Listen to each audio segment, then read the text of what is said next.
What is going on, guys? Welcome back to the channel, and today we're going to be discussing a kind of random topic about Battlefield 2042, to be honest, and that is whether or not I think behemoths should return in this installment. For anyone who's maybe a little bit newer to the franchise, the Behemoth System is something they added back in Battlefield 1 as a way of not only adding some of those typical only in Battlefield moments, but also to try and balance out the teams a little bit more and try and essentially make each match as even as it possibly can be, without obviously using something like skill-based matchmaking. The Behemoths came in, I think, 3 or 4 different versions, from the most notable airship to the armoured train, a dreadnought on certain maps where there was a playable ocean area for it, and then mostly on some of the French maps was the Char 2C tank behemoth, which was essentially just an oversized tank. The point of these behemoths was, like I said, to essentially balance out the match a little bit when one team was starting to pull away too quickly, so the losing team would receive one of these behemoths depending on the map, and that would obviously give them a massive advantage for the rest of the game. And more often than not, it really did help claw back that team into contention, most of the time still losing because it was so hard to come from behind, but it did at least make most of those games nail biters, when without the behemoths they would have been absolute blowout wins for one team.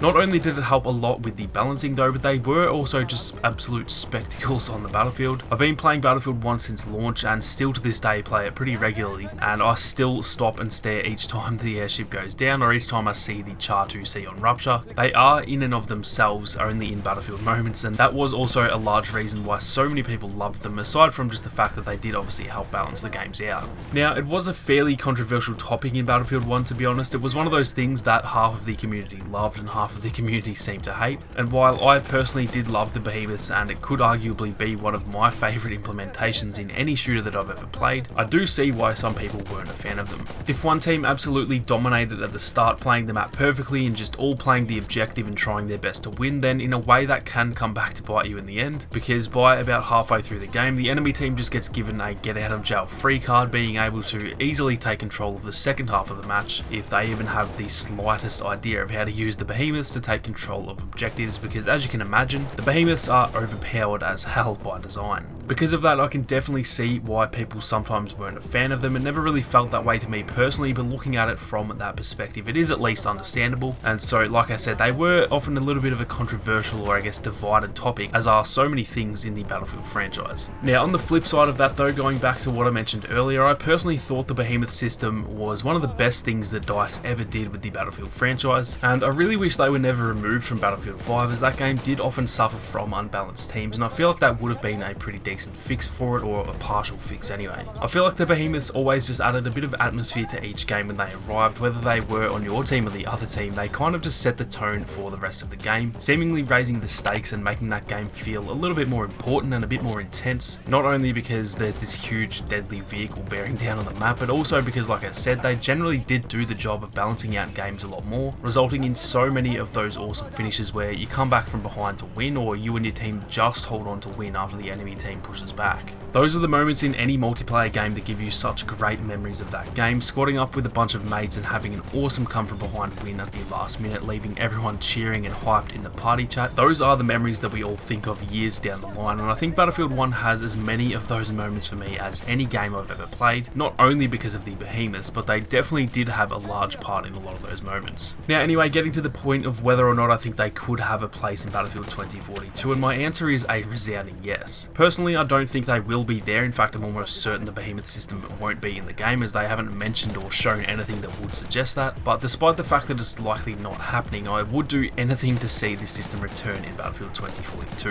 What they managed to do in Battlefield 1 in a time when there was obviously not that many super powerful vehicles or war machines, it still blew so many of us out of the water. Seeing the airship raining down hell on the battlefield, or seeing a dreadnought out in the ocean firing away at the Foul Fortress. And so thinking about that but in a modern setting, that gets me so excited about what the possibilities could be. Obviously Battlefield 3 and 4 both had the AC-130 gunship, but those weren't quite the same in that they were uncontrolled by the players, as in you could get in them and shoot, but they were on tracks, whereas the airship was obviously drivable and it had much more control over where you placed it and what flags you covered and stuff like that. So having a slightly more controllable AC-130 would definitely be pretty awesome to see. Obviously warships are much more advanced these days as well compared to back in World War I, so on any maps in 2042 where there is water such as Hourglass, Manifest, Kaleidoscope or Breakaway. It would be pretty awesome to see some sort of warship out in the ocean just shelling the shit out of the map like the Dreadnought did in Battlefield 1. There's so many potential vehicles and weapons that they could use in a modern setting, especially seeing as it's actually futuristic technically, and I would absolutely love to see some of those crazy spectacles like we saw in Battlefield 1 where it just takes everyone out of the moment and has a sense of awe about it. I think that is one of the most Battlefield things that Battlefield has ever done, honestly, and I think despite the fact that it almost certainly won't happen, that it would be amazing to see it make a return in Battlefield 2042.